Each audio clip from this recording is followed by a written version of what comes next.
Hi, welcome back to my channel. Today I'm going to explore Kensington Palace. It has been and still is the royal residence. Today, the Duke and Duchess of Cambridge call it home. Prince Harry lived here and announced his engagement in Kensington Garden.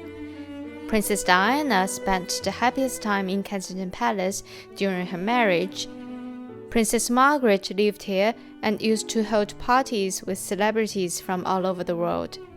It's a huge block of residential houses to several households in the royal family, and a small part is open to the public. It all dates back to the 17th century. King William III and Queen Mary II assumed the throne from her father and bought Kensington Palace when they moved back to England. They instructed Christopher Wren for the expansion and design of the palace.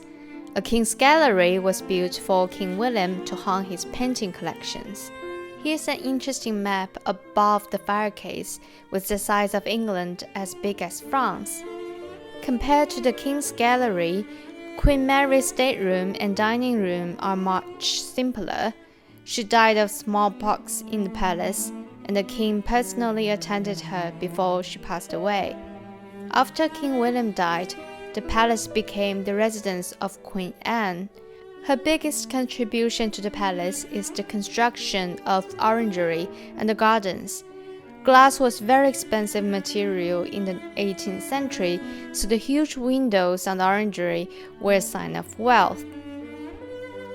After the death of Queen Anne, George I came to England from Germany to assume the throne.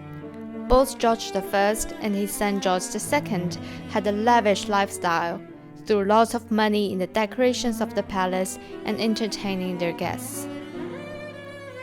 The King's Staircase is a good demonstration and vivid reflection of the court of George I.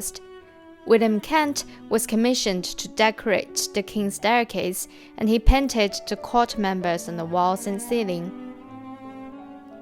Kent included a picture of himself in the painting along with his mistress. See if you can find them on the ceiling. At night, the king held parties, and the big Georgian-style dress was the entry ticket to the king's party, which is worth £2 million in today's money. One of the most important residents of Kensington Palace was Queen Victoria. She was born and spent her childhood here with her mother. Because her uncle the king didn't have heir, her mother knew Victoria was to be the future Queen of England, so she protected her in Kensington Palace carefully to the extreme and gave people the impression that Victoria relied on her.